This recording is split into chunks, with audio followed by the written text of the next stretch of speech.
This story celebrates the quiet strength in accepting life's changes and embracing the freedom of releasing the weight of the past. It's about the power of letting go, not to forget, but to make space for something new and meaningful. The Art of Letting Go. Part 1. The Weight of the Past. At the age of 82, George Walker is a living testament to the richness of a life brimming with experiences and stories. His journey through the decades has been a tapestry woven with both vibrant colors of joy and the stark, deep shadows of sorrow. He has witnessed the world transform around him, technological marvels that were once the stuff of dreams, social upheavals, and the ordinary beauty of everyday life. Yet, one profound lesson had eluded him until recently, lesson that hung heavier on his soul than any decade he had journeyed through: the art of letting go. George's home is a charming cottage nestled by the lake, embraced by tall trees that whisper gentle secrets in the breeze.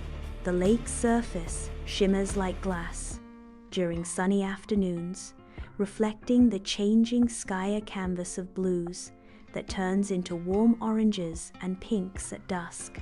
Once, the cottage thrummed with life. It was a stage for the joyous laughter of children playing tag and the tender exchanges between him and Margaret, his beloved wife. The air used to be thick with the smell of freshly baked pie and the sound of music that danced through the rooms. A profound silence envelops the home, like a heavy fog that lingers in the air, a stark contrast to the vibrant life it once housed. When Margaret passed away a decade ago, George felt a seismic shift in his reality. The world he had known crumbled around him, replaced by an unbearable void. Initially, grief clung to him like a shroud, an unyielding companion that shadowed every moment, muffling the colors of life. Days stretched into a blur, each one heavy with the weight of memory, laughter, scent, the warmth of her presence that lingered in every corner of their home. Over time, this grief transformed into a persistent shadow.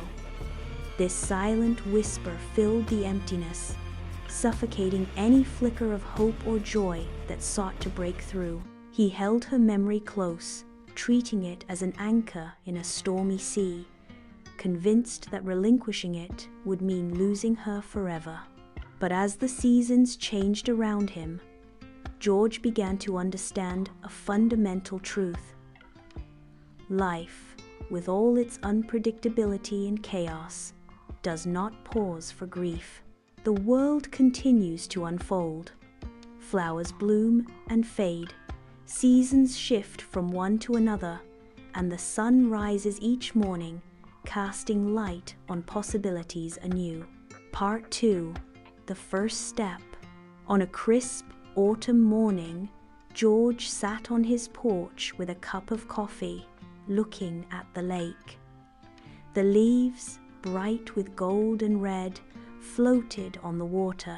It was a beautiful scene, but George felt uneasy. His heart ached with a sense of loss. Then, a stranger walked by the lake. She was a woman in her late 60s, with silver hair in a braid and a face marked by time. Yet she seemed full of energy. She was painting a canvas, using blue and green colors to capture the view of the lake. George had seen her many times in the morning over the past few weeks, but had never spoken to her. On a whim, he walked over and sat on a bench a few feet away. "Beautiful morning, isn't it?" George said, breaking the silence. The woman smiled and looked up from her painting. "Yes, it's always beautiful by the lake. It reminds me to appreciate what I have, even as it changes." Her words struck a chord with George, but he didn't fully understand why. They chatted briefly, and, over the next few weeks, George returned to the lake each morning, sitting on the bench and talking with a woman named Claire. They became friends, though George still struggled with his sadness. One day, after a long talk about life, Claire said something that stayed with him. "You know, George, holding on to the past too tightly is like trying to hold a handful of sand. The tighter you grip, the more it slips away." George looked at her, not sure how to answer. He hadn't realized it before, but her words felt like a truth he had been ignoring for years. Part 3. The struggle. It was hard for George to let go of his memories of Margaret. Each memory, her laughter, the warmth of her hand, and her smiles was too precious for him to discard. However, after talking with Claire, he began to understand that letting go didn't mean forgetting. It meant accepting that the past was beautiful and still a part of him, but it didn't have to control his present or future. One evening, as the sun set and painted the sky in shades of orange and purple, George stood by the lake, holding an old, tattered box of letters. He had kept this box hidden in the attic for years. Inside were Margaret's handwritten letters, photographs, and little reminders of their life together. With shaking hands, George opened the box and read the letters one last time. Each letter brought back happy memories, their road trips, quiet nights together, and laughter.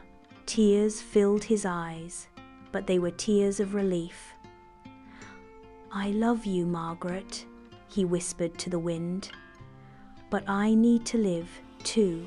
With determination, George closed the box and walked to the water's edge. He took a deep breath and let the box float away, carrying with it his memories and grief. He watched it disappear into the horizon and felt a sense of freedom. Part 4. The freedom of letting go. The next morning, George woke up feeling lighter. He didn't forget Margaret or the life they had together. Instead, he realized he didn't need to let the past weigh him down. He understood that living entirely meant letting go of sorrow and making space for new experiences. A few days later, Claire invited him back to the lakeside. This time, George chose to stand next to her instead of sitting on the bench. He watched her paint the shimmering water and the colorful trees. "I think I understand what you meant," George said, his voice steady. "The art of letting go isn't about forgetting. It's about living with open hands, ready for whatever comes next." Claire smiled at him. "Exactly, George. Life is about learning to let go of what no longer helps you, so you can accept what's still to come." From that day on, George visited the lake every morning, not to dwell on the past, but to find peace in the present. Inspired by Claire, he decided to try painting himself. As he painted, he let go of his fears and doubts. He discovered a new sense of freedom. He learned to live with joy and purpose, unburdened by the past. He realized that his love for Margaret would always be with him, guiding him as he moved forward.